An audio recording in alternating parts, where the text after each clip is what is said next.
Okay, hello everyone. Yeah, it's me again, James Wu, and this time I will be doing this video on the news. And now, however, let me start this off with a few details. First of all, I will try to be as objective as possible.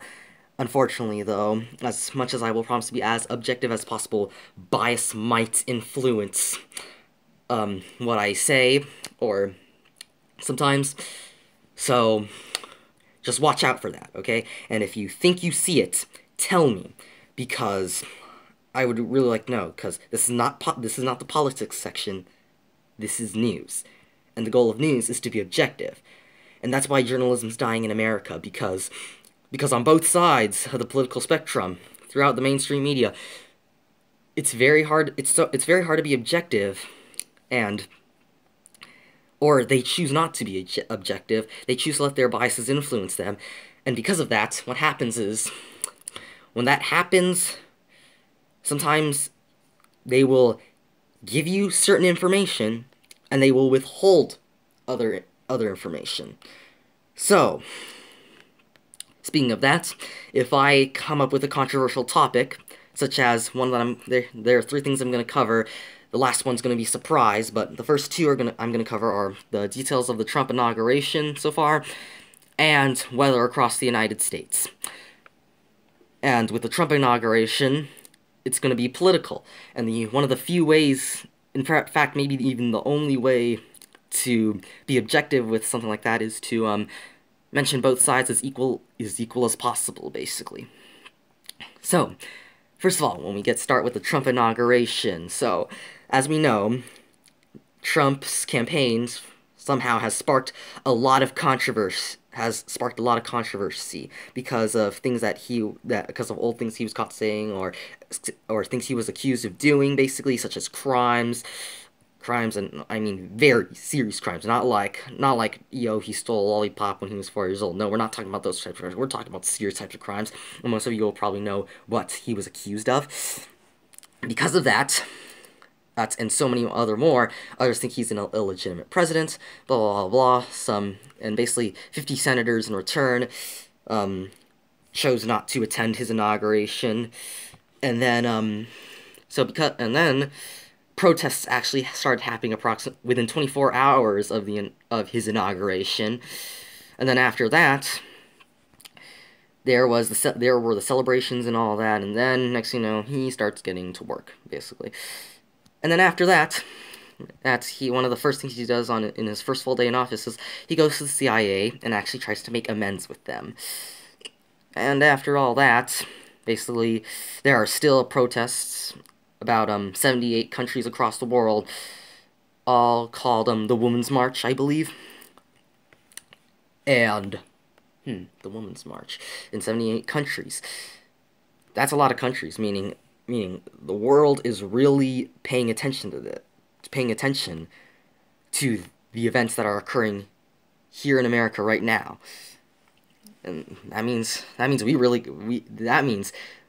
this has really gotten the world's attention. This is big news. And after that,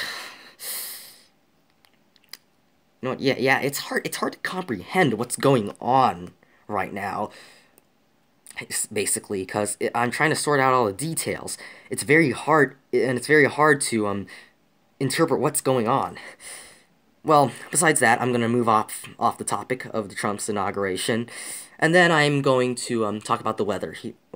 So in California, good news, we're getting rain, and lots of it.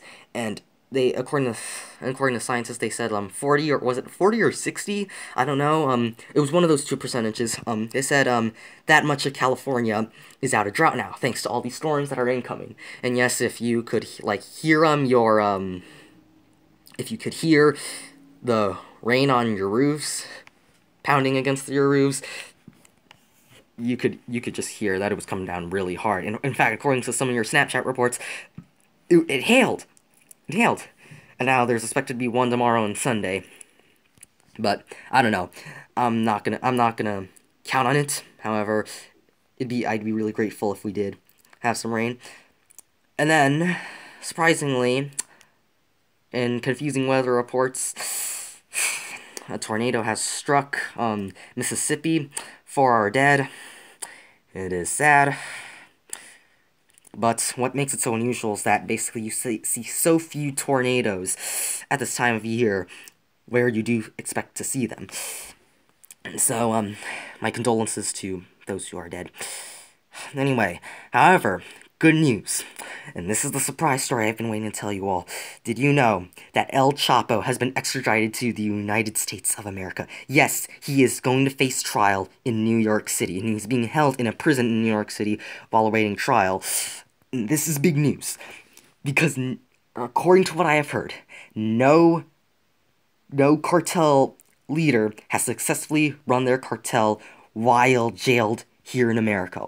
After being extradited here and jailed in America, no drug kingpin so far.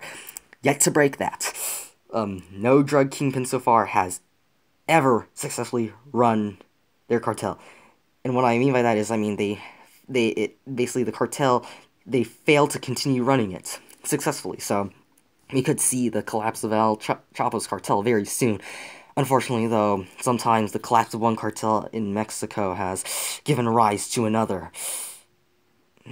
Yeah. So let's just hope, however, that this landmark in the history of criminal justice, this will strike down the horrible things that have been happening in Mexico. I mean, honestly, I hope this betters Mexico. I hope it frees it from its corruption, frees it from its poverty. That this event can help free it from its poverty, free it from its corruption, free it of its troubles. Now, thank you. That is the news for today.